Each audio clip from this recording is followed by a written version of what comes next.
Have you ever stopped to think about what the cross was actually all about? If you grew up in church, you were probably taught a very specific story. You were told that God was incredibly angry about sin, that his holy wrath demanded payment, and unless blood was spilled, he couldn't forgive us. So Jesus had to take the hit.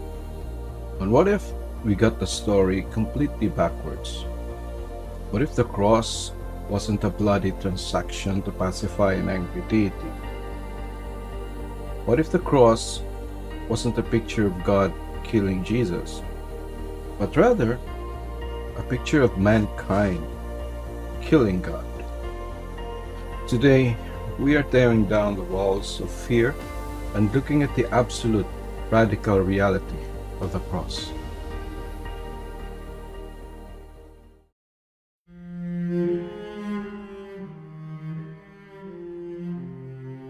Imagine a group of children who have been left under the care of a terrible, abusive nanny for most of their lives. For years, this nanny has poisoned their minds. She speaks ill of their father. She paints him as a monster, a cruel judge who is looking for a reason to punish them. She enslaves them with impossible rules and makes them do things the father would never have them do. Eventually, the children grew up terrified of the very mention of their father's name. But then one day, the door opens, the true father comes home. He walks in with nothing but loving kindness in his eyes. But the children are so brainwashed by the nanny, so gripped by fear and misunderstanding, that they don't believe a single word he says. They see him as the monster the nanny described.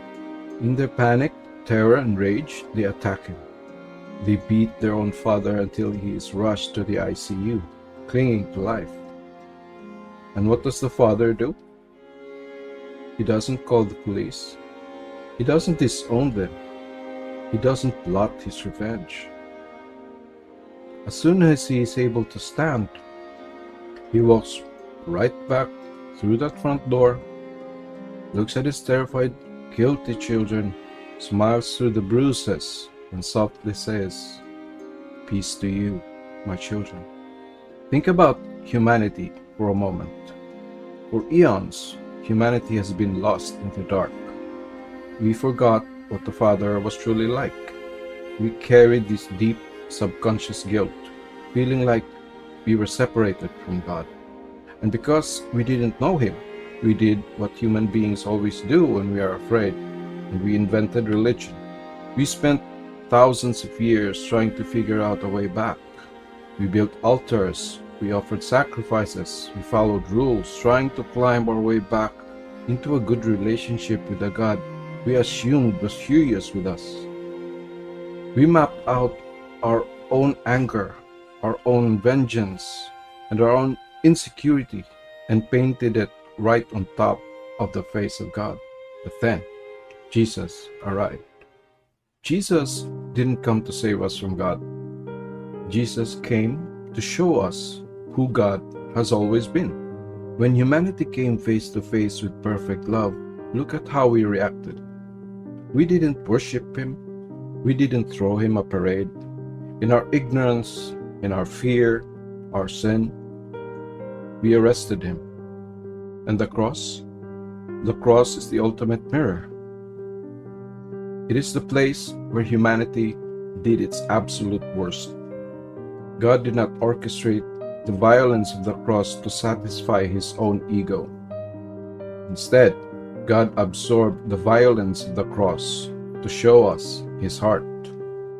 Imagine the Father looking down at the very people hammering nails into his hands. The cross is God looking at the blind, terrified, violent humanity and saying, "I'm not retaliating. I'm not saying a word. I'm not angry at your ignorance.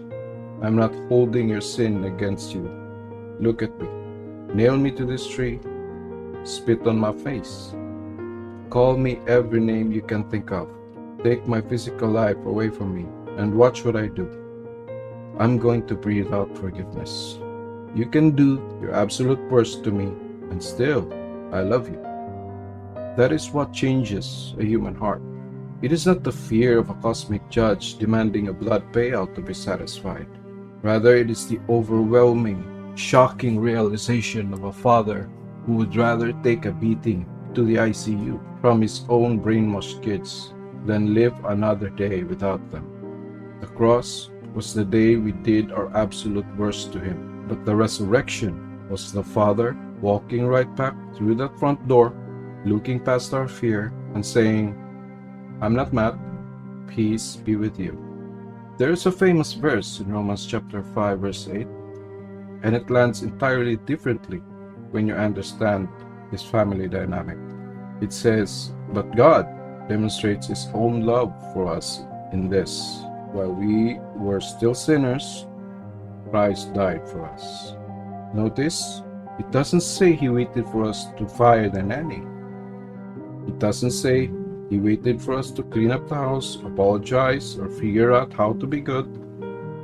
He met us at our absolute ugliest, most violent moment, while we were actively tearing him apart, and he responded with ultimate grace.